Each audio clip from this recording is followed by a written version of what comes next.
नमस्कार, स्वागत है आपका बिहार समाचार में। एक तरफ जहां बिहार सरकार ने बिहार वालों के लिए कई योजनाओं की शुरुआत किए हैं, तो वहीं मुख्यमंत्री नीतीश कुमार जी ने बिहार वालों को कई बड़े सौगात दे दिए। साथ ही मौसम विभाग ने बिहार में भारी बारिश का अलर्ट जारी कर दिया है। तो आज की बिहार की महत्वपूर्ण और काम की खबरों पर बात करेंगे। इससे पहले आपसे एक छोटी सी अनुरोध है, कृपया वीडियो को एक प्यारा सा लाइक अवश्य कर दीजिएगा। आपका लाइक करना ही हमारी मेहनत का फल होता है।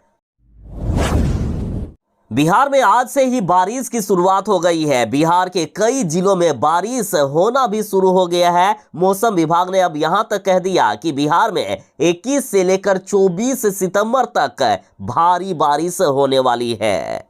वैसे तो मौसम विभाग ने साफ साफ कहा है कि 21 सितंबर से लेकर 24 सितंबर तक पूरे बिहार में अच्छी बारिश होने वाली है, लेकिन कुछ जिलों के नाम भी बताए गए हैं जहां इस दिन भारी बारिश हो सकती है।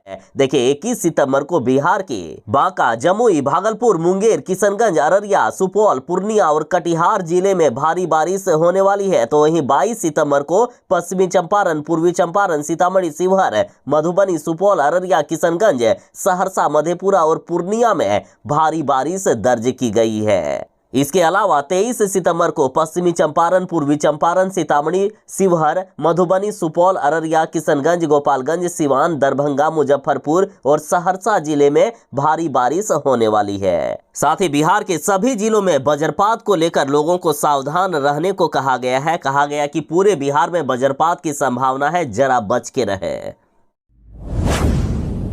बिहार में जो सरकारी शिक्षक बनना चाहते हैं उनके लिए बड़ी खुशखबरी है। अब शिक्षक बहाली का दूसरा चरण शुरू किया जा रहा है और दूसरे चरण में 70,000 शिक्षकों की बहाली की जाएगी। और बड़ी खबर तो यह है कि अगले महीने ही इसका विज्ञापन जारी किया जाएगा। अगले महीने से ही आवेदन लिया जाएगा। टोटल 70,692 शिक्षकों की भर्ती होनी है। जिन शिक्षकों की बहाली होने वाली है उसमें शिक्षा विभाग के तहत वर्ग 6 से लेकर 12वीं तक के 69,692 पदों पर बहाली होगी। तो वहीं पिछड़ा और अति पिछड़ा वर्ग कल्याण विभाग में 1,000 पद शामिल है। इस तरह टोटल 70,692 शिक्षकों की बहाली होगी। अब बात करें कि कौन से क्लास में कितने शिक्षकों की बहाली होगी, तो वर्ग 6 से 8 में 31,982 पदों पर बहाली होगी। 9वीं और 10वीं में 18,880 पदों पर और 11वीं और 12वीं में 18,830 पदों पर बहाली होने वाली है। और खास बात यह है कि अगले महीने ही इसका विज्ञापन निकाला जाएगा और नवंबर में परीक्षा ली जाएगी।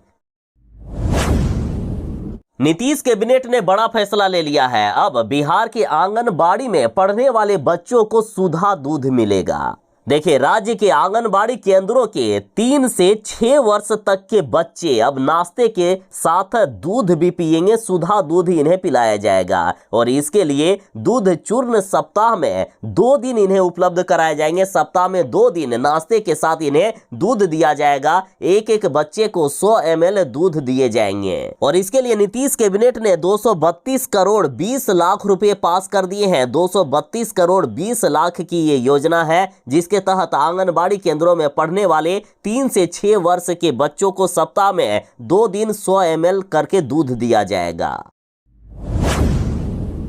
बिहार के अभ्यर्थी जो इंटर पास हैं और सरकारी नौकरी की तलाश कर रहे हैं उनके लिए एक सुनहरा मौका। बीएसएससी द्वारा द्वितीय इंटर स्तरीय 11,098 पदों पर नियुक्ति प्रक्रिया शुरू हो रही है और 27 सितंबर से इसके लिए आवेदन लिया जाएगा। जो अभ्यर्थी आवेदन करना चाहते हैं 27 सितंबर से लेकर 11 नवंबर 2023 तक आवेदन कर सकते हैं।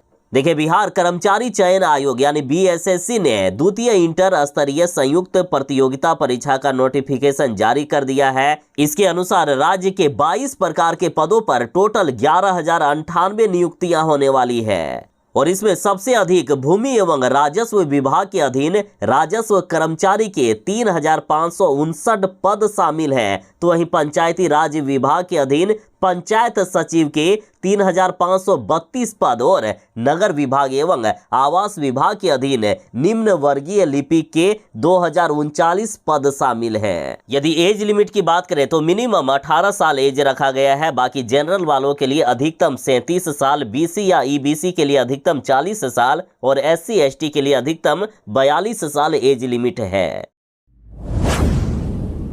बिहार में जो एएनएम बनना चाहते हैं उनके लिए बड़ी खबर है। एएनएम नियुक्ति प्रक्रिया बदल दी गई है। अब एएनएम की डायरेक्ट बहाली नहीं होगी, बल्कि इसके लिए भी कंपटीशन एग्जाम देना होगा। कंपटीशन एग्जाम के तहत अब एएनएम की बहाली होने वाली है। जो कंपटीशन एग्जाम यानी प्रतियोगिता परीक्षा लिया जाएगा, उसके आधार पर 60% अंक मिलने वाले हैं। देखिए, बिहार में 10,000 एएनएम की नियुक्ति जो होगी वो केवल अब काउंसलिंग के आधार पर नहीं, बल्कि उससे पहले इसके लिए कंप्यूटर आधारित प्रतियोगिता परीक्षा ली जाएगी। और न्यूनतम क्वालिफिकेशन मार्क की बात करें तो सामान्य वर्ग के लिए 40 रखा गया है, पिछड़ा वर्ग के लिए 36.5%, अत्यंत पिछड़ा वर्ग के लिए 34% और SC ST या महिला या दिव्यांग के लिए 32% रखा गया है। जो कंपटीशन एग्जाम होगा तो कम से कम इतने नंबर लाने होंगे। जो इतने प्रतिशत नंबर नहीं लाएंगे वो ऐसे ही छट जाने वाले हैं। अब कंपटीशन में जो जितने नंबर लाएंगे उसका 60% अंक निकाल के जोड़ा जाएगा। यानी यदि कोई 50 नंबर लाते हैं तो उसका 60% यानी 30 नंबर जोड़ दिया जाएगा। बिहार वालों के लिए बड़ी खबर है। बांस लगाने का एक सुनहरा अवसर बिहार सरकार की तरफ से दिया गया है और इसके लिए आवेदन लिया जा रहा है। आवेदन जमा करने की अंतिम तारीख 30 सितंबर तक रखी गई है। तो आखिर बांस लगाने से आखिर क्या क्या फायदे होंगे जो बांस लगाएंगे उनको और पर्यावरण को? तो पर्यावरण को कई तरह के फायदे होने वाले हैं, साथ ही जो बांस लगाएंगे उनको भी सरकार फायदे देगी। देखिए, सबसे पहले तो बांस का पौधा खरीदना होगा। एक एक पौधे की कीमत 10 रुपया रखी गई है। इस योजना के अंतर्गत आवेदन के साथ सुरक्षित राशि 10 रुपया प्रति पौधा संबंधित वन प्रमंडल पदाधिकारी के कार्यालय में या तो नगद या पोस्टल ऑर्डर या फिक्स्ड डिपॉजिट या NSC के द्वारा जमा करा सकते हैं। तो चलिए, 10-10 रुपए में पौधे मिल गए। अब पौधे लाकर आप अपने यहाँ लगाओगे। 3 वर्ष जब गुजर जाएंगे तो 3 वर्ष के पश्चात पौधों की 50% से अधिक उत्तरजीविता होने पर, यानी जितने पौधे लिए हैं उसमें कम से कम आधे यदि पौधे बच गए हो 3 साल के बाद भी, तो उन कृषकों को 60 रुपया प्रति पौधा प्रोत्साहन राशि दिया जाएगा एवं 10 रुपया जो वहां जमा किए थे पहले पौधा लेने के समय वो भी वापस कर दिया जाएगा। यानी 70 रुपये प्रति पौधे के अनुसार से फिर से वापस कर दिए जाएंगे उनको पैसे। बाकी जो उनका बांस बढ़ गया है, बांस के जो पौधे लग गए हैं, वो तो उनका फायदा अपना है ही, साथ ही 70 रुपये प्रति पौधे के हिसाब से दिया जाएगा 3 वर्ष के बाद। अधिक जानकारी के लिए आप इन नंबरों पर संपर्क कर सकते हैं, जैसे मोबाइल नंबर है 9473045992 या फिर 0612226911 पर भी संपर्क किया जा सकता है। बिहार वालों के लिए बड़ी खुशखबरी है। बिहार में 10,000 किलोमीटर ग्रामीण सड़कों का होगा पुनर्निर्माण। नई योजना बिहार सरकार ने बना ली है। कैबिनेट की बैठक में मुख्यमंत्री ग्रामीण सड़क उन्नयन योजना को मंजूरी मिल गई। अब शहर के साथ बिहार की ग्रामीण सड़कें भी अब चकाचक होने वाली है। तो वहीं ग्रामीण सड़कों के रखरखाव के लिए जल्द ही पथ निर्माण विभाग बड़ी संख्या में नियुक्ति करने वाला है। लगभग 16,000 बहालियां होने वाली है। देखिए, मुख्यमंत्री नीतीश कुमार जी ने बड़ी घोषणा कर दी कि अब ग्रामीण क्षेत्रों में सड़कें जर्जर नहीं रहेगी। इन सड़कों का पुनर्निर्माण किया जाएगा। इसके लिए ग्रामीण कार्य विभाग मुख्यमंत्री ग्रामीण सड़क उन्नयन योजना के नाम से नई योजना लाई है। इस योजना के तहत उन ग्रामीण सड़कों का फिर से निर्माण किया जाएगा जो काफी जर्जर हो चुका है, जो टूट फूट चुका है, और इनमें वैसी सड़कें शामिल की जाएगी जिनका मरम्मत संभव नहीं है, वे बगैर पुनर्निर्माण के परिचालन के योग्य नहीं हो सकती है। इस योजना के तहत 10,000 किलोमीटर सड़कों के निर्माण के लिए 10,000 करोड़ की राशि आवंटित कर दी गई है, जो अगले 3 वर्षों में इन सड़कों का चरणबद्ध तरीके से निर्माण में खर्च किए जाएंगे। और इसके लिए बिहार के सभी 38 जिलों में कार्य योजना बनाई जाएगी। सभी 38 जिलों में जहां जहां जर्जर सड़कें हैं उसे अब ठीक किया जाएगा। नीतीश कैबिनेट में हुई बैठक में आंगनबाड़ी केंद्रों के लिए कई बड़े फैसले ले लिए गए हैं। जैसे आंगनबाड़ी केंद्रों में अब LPG गैस सिलेंडर दिए जाएंगे। बिहार के हर एक आंगनबाड़ी केंद्र में 2 LPG सिलेंडर व बर्नर वाला चूल्हा मिलेगा।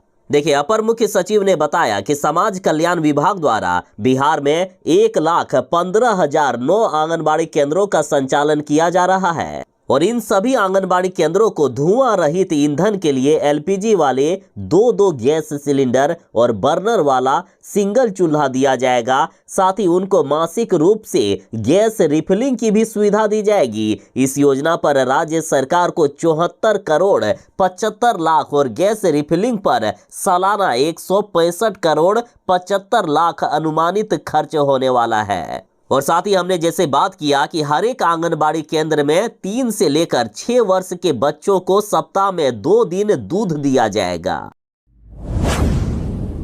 नीतीश कैबिनेट में टोटल 45 एजेंडों पर मुहर लगी है, जिसमें से एक तो दूसरे चरण की शिक्षक बहाली प्रक्रिया शुरू कर दी गई है, जिसमें 70,000 शिक्षकों की बहाली की जाएगी। साथ ही विकास मित्रों का मानदेय बढ़ा दिया गया है। विकास मित्रों को जहां पहले 13,700 रुपए प्रति महीने मिलते थे, लेकिन अब इसे बढ़ाकर 25,000 प्रति महीने कर दिए गए और इनका मानदेय 1 सितंबर से ही बढ़ गया है। यानी इस बार जो इनको सैलरी मिलेगी वो 25,000 रुपए मिलेगी। इतना ही नहीं, शिक्षा सेवक यानी तालीमी मरकज का 1 जुलाई से हर साल 5% वार्षिक वृद्धि की भी स्वीकृति दे दी गई। तो वहीं बिहार पुलिस में अनुबंध पर तैनात सेफ बल के सभी स्तर के कर्मियों के मासिक मानदेय में 15% की बढ़ोतरी कर दी गई है। जूनियर कमीशन्ड ऑफिसर का मानदेय 20,700 रुपये से बढ़ाकर 23,800 रुपया कर दिया गया। तो वहीं सेफ जवानों का मानदेय 17,250 से बढ़ाकर 19,800 रुपया कर दिया गया है, जबकि रसोईया का मानदेय